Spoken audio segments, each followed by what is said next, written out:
여기 보이는 이화영 의혹까지 민주당이 특검으로 밀어붙이겠다.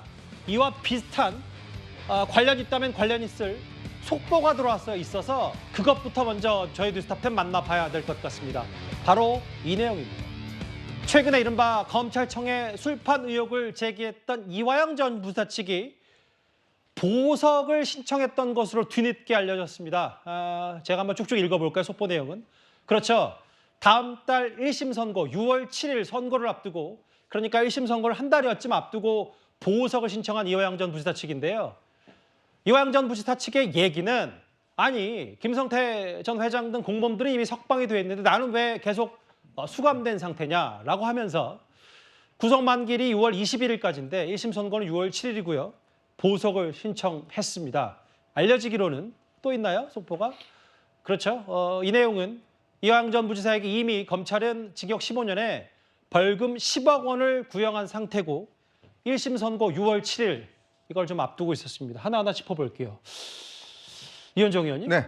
보석을 신청했다. 그런데 이게 오늘 알려진 내용이 아니라 정확히는 지난달 26일에 보석을 신청했다.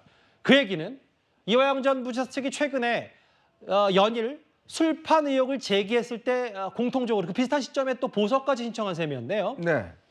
참 이화영 전 부지사는 형사소송법상 피고인이 할 수 있는 거의 모든 것을 하고 있는 것 같습니다.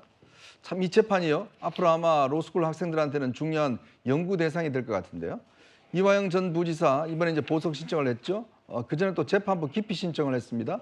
그 전에 또 추가 영장이 좀 발부가 된 적이 있어요. 자, 그리고 재판 와중에 본인의 어떤 변호인을 그냥 부인이 해촉시켜 버렸습니다. 자, 그러다가 또 국선 변호인을 선임을 했어요. 예. 그다음에 또 본인 또 재판에 이제 선임을 했고, 이제 급기야 본인이 이 술을 마셨다라는 이야기까지 제기를 했지 않습니까? 이제 그러다 그거 자체가 별로 그렇게 신빙성이 없어 보이니까 정관예우 본인이 실정한 변호사가 자신을 어떤 회유했다, 검찰하고 뭔가 해서 압박을 했다, 이런 주장까지 했어요. 예. 그 다음에는 또 이제 몰카가 있었다라는 주장까지 합니다. 예. 정말 할 수 있는 모든 것들을 다 지금 하고 있으면서 궁극적인 목적은 결국 이제 본인의 석방을 목적을 하고 있는 것 같아요. 오늘 이제 지난 26일 날 보석 신청을 한 걸 보면 그 본인 주장은 그겁니다. 본인 관련된 사람들은 전부 다 석방이 돼 있는데 왜 나만 갇혀 있냐라고 하는 것인데, 문제는 다른 사람들은요 재판에 다 협조하고 본인들이 충실히 재판을 받았습니다.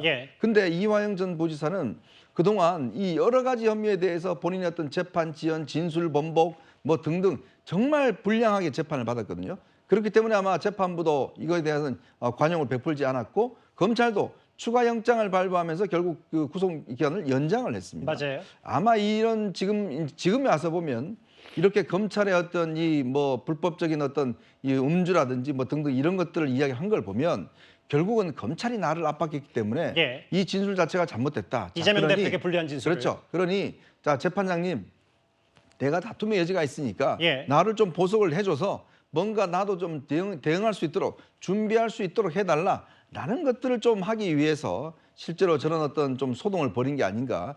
뒤늦게나마 보니까 그때 당시에 보석 신청을 해놔놓고 이 시나리오에 따라서 여러 가지 어떤 지금 검찰에 대한 의혹들을 제기했구나, 이런 생각이 좀 듭니다. 그러니까 이현정 의원님 말씀은 최근에 이화영 전 부지사 측이 술판 의혹 제기하고 전관 변호사가 회유했다는 의혹, 그리고 몰카 의혹, 영상 녹화실안에 CCTV가 있다는 각종 의혹들을 순차적으로 제기했는데, 이 의중에 또 동시에 비슷한 시점에 또 보석과 신청한 셈이어서 할 수 있는 최대치의 모든 조치와 반발, 의혹 제기, 비판들을 다 하고 있다, 뭐 이렇게 해석하셨어요.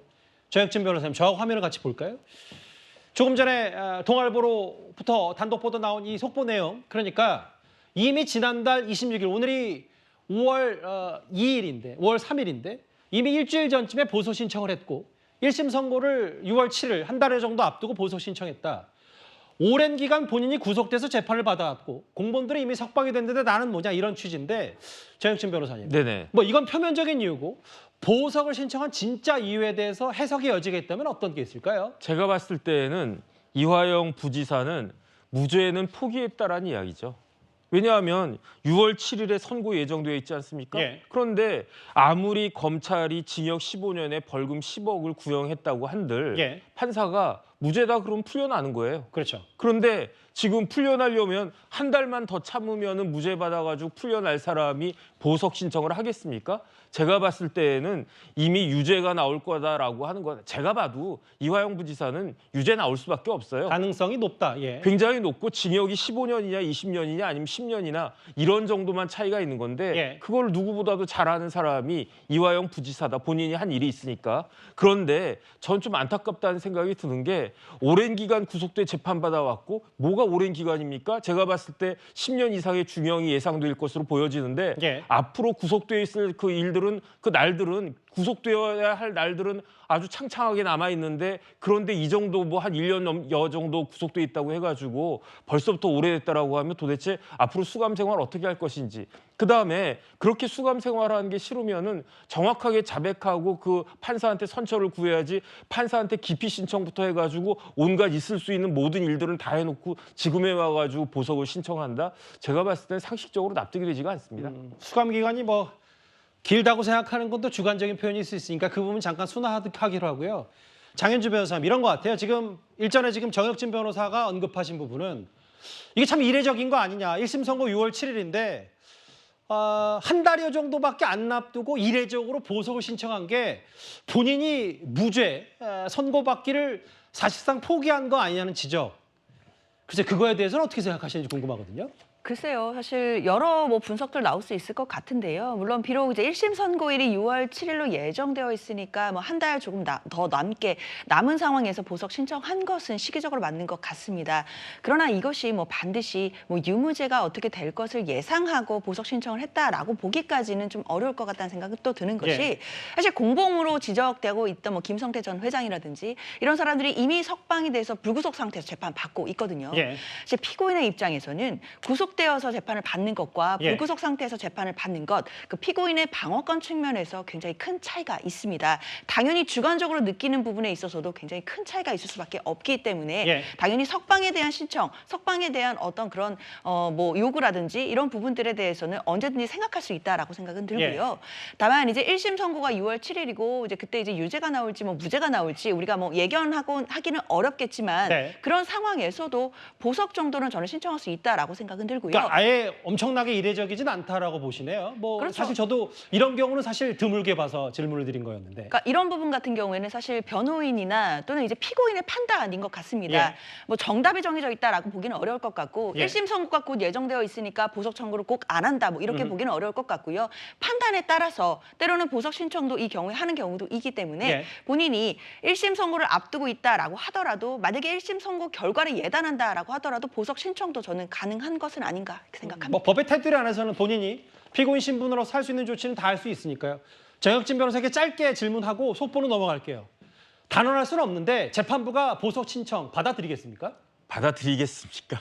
이거는 판사한테 굉장히 어떻게 보면은 아주 무례한 일들을 너무 많이 하지 않았습니까? 그러니까 제가 판사라고 하면 예. 징역 이 정도 때리려고 생각했었는데 해도 너무한다 해가지고 오히려 더 그 형량을 높이는 일을 할 거라고 저는 생각이 드는데 그 마지막에 활용 정정같이 그 눈을 갖다가 찍은 게 심지어 이 사람이 하다가 보석 신청까지 하네. 저는 그런 생각까지 들 것 같기 때문에 도대체 이화영 부지사와 그 변호인은 무슨 생각으로 이런 재판을 지금까지 해왔는지 상식적으로 납득이 되지가 않습니다. 뒤늦게 알려진 얘기죠. 이화영 전 부지사 측이 최근에 계속해서 검찰의 회유 의혹, 술판, 뭐 CCTV 여러 각종 의혹들을 연이어서 제기했었는데 한 일주일 전쯤에 이미 보석을 신청한 상태였다. 뒤늦게 알려진 이 얘기까지 속보로 만나봤습니다.